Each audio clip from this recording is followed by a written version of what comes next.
tanpa kulkas. Sebelum itu, biarkan kami memperkenalkan diri dulu. Nama saya Indri Aji. Saya Gabriel Teruje. Saya Muhammad Nur. Saya Muhammad Salahuddin. Saya Muhammad Nur. Saya Najla Misun. Selamat menonton. Eksperimen pada video kali ini memiliki judul Eksperimen membuat es krim tanpa kulkas. Dengan tujuan eksperimen membuat es krim menggunakan metode tanpa kulkas. Kejadian titik beku larutan dapat dikaitkan dalam surah An-Nur ayat 43 yang berbunyi Bismillahirrahmanirrahim. Alam tara annallaha yuzji sahaban thumma yu'allifu bainahu thumma yaj'aluhu rukaman fataral wadqa yakhruju min khilalihi wa yunazzilu minas samaa'i min jibalin fiha min baradin fayusribu bihi man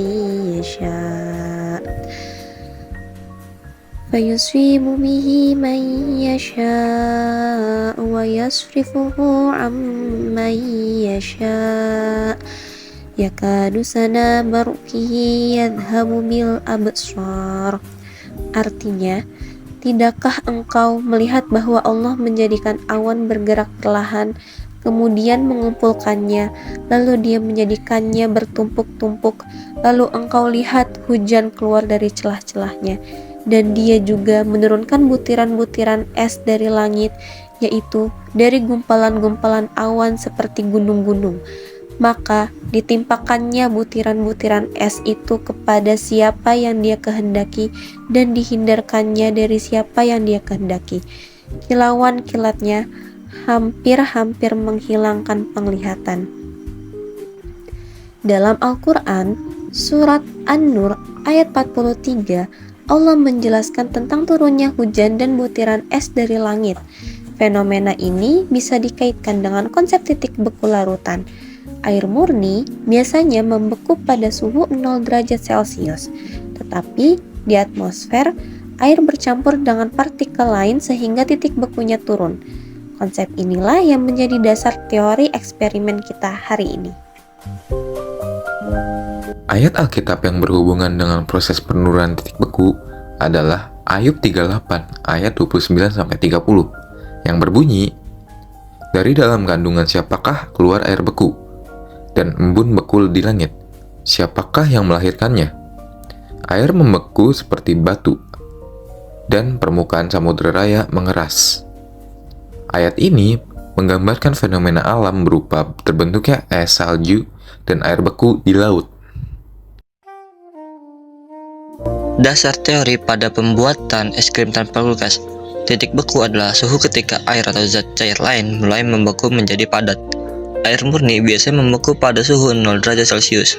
Namun jika ke dalam air ditambahkan garam, maka titik beku akan menjadi lebih rendah dari 0 derajat Celcius. Peristiwa ini disebut penurunan titik beku. Pada pembuatan es krim tanpa kulkas, garam ditambahkan ke dalam es agar suhu campuran menjadi lebih dingin dari es biasa. Suhu yang lebih rendah ini membuat adonan es krim dapat membeku. Dengan demikian, penambahan garam ke dalam es membantu proses pembekuan adonan, sehingga es krim bisa terbentuk meskipun tanpa menggunakan kulkas.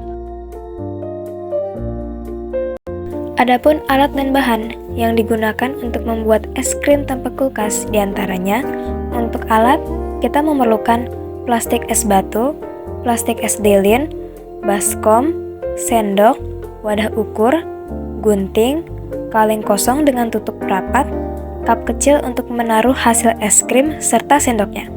Untuk bahan, kita memerlukan garam dapur kasar, 1 bungkus biskuit Oreo rasa vanila, 2 kotak susu UHT full cream 250 ml, vanili bubuk, 3 sachet susu kental manis 40 gram, dan es batu. Untuk langkah kerjanya, pertama, gunting 2 saset susu kental manis, lalu masukkan isinya ke dalam wadah ukur. Kedua, buka bagian atas 2 kotak susu UHT full cream, kemudian tuangkan seluruh isinya ke dalam wadah ukur. Ketiga, aduk susu kental manis dan susu UHT hingga tercampur rata. Keempat, Tambahkan bubuk vanili sedikit demi sedikit sambil diaduk hingga merata. Campuran ini akan menjadi bahan dasar es krim. Kelima, siapkan sebungkus Oreo rasa vanila. Pisahkan bagian biskuit dan krimnya. Keenam, masukkan biskuit Oreo ke dalam plastik, lalu tumbuk hingga menjadi remahan setengah halus. Ketujuh, masukkan remahan Oreo ke dalam plastik es lilin secukupnya.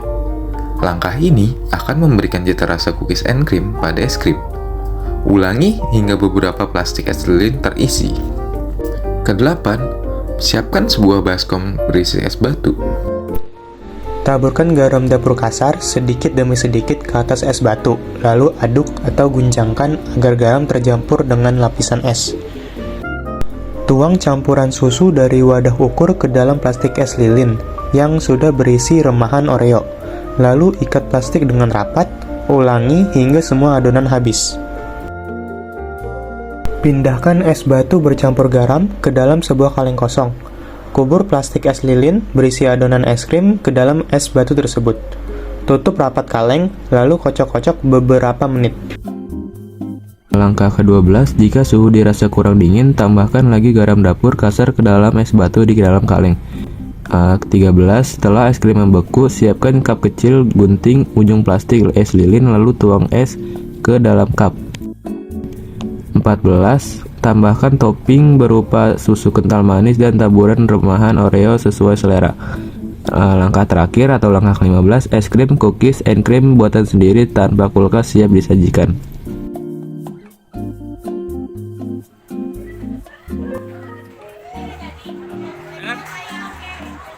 Rasa 95, tekstur 98.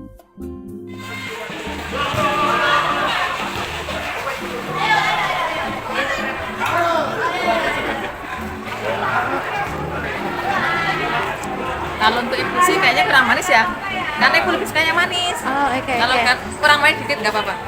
Ibu nilai 90 ya. Oke. Nggak apa-apa ya, 90 ya. Teksturnya Oke. gimana Ibu kalau untuk tekstur? Teksturnya bagus. Cuma 90 dah.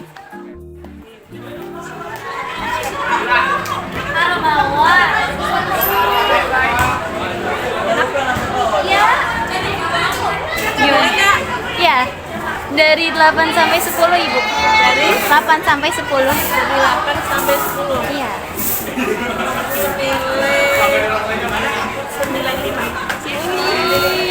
Kalau tekstur gimana Bu? Tekstur, ya. Tadi ibu bandingin dengan yang Iya. tipe pertama kali. Yang pertama itu teksturnya agak keras. Kalau ini lumayan lembut. Makanya kalau yang tadi di nilai 90 ya.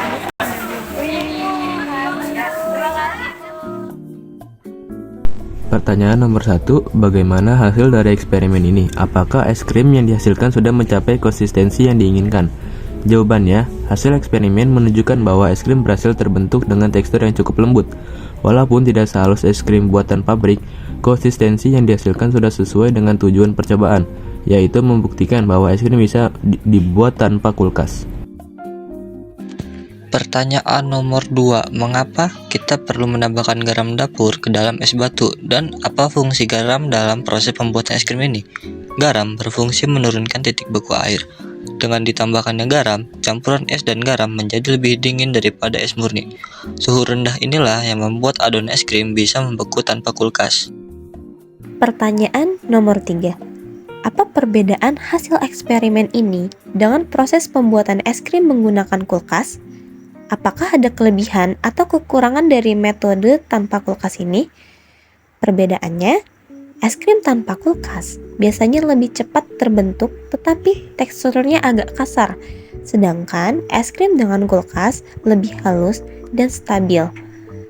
Kelebihan metode tanpa kulkas yaitu praktis, cepat, hemat energi, bisa dilakukan di mana saja. Sedangkan kekurangannya yaitu tekstur kurang lembut dan cepat meleleh dibandingkan es krim yang dibuat dengan kulkas.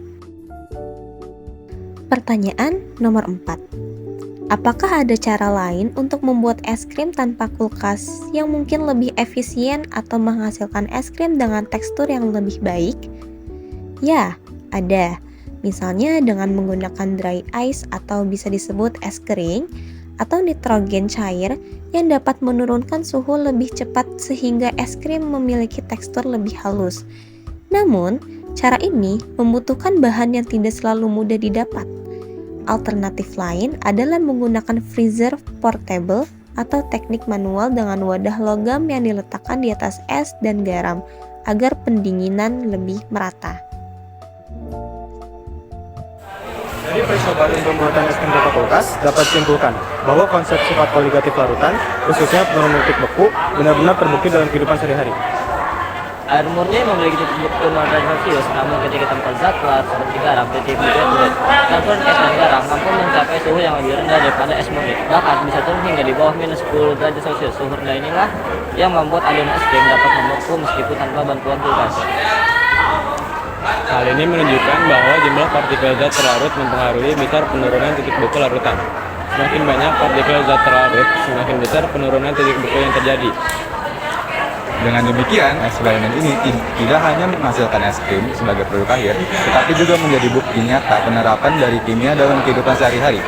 Proses sederhana ini dapat menjadi contoh menarik bagaimana ilmu pengetahuan bisa diaplikasikan secara praktis. Sekian dari kelompok kami, kurang lebihnya mohon maaf. Wassalamualaikum warahmatullahi wabarakatuh.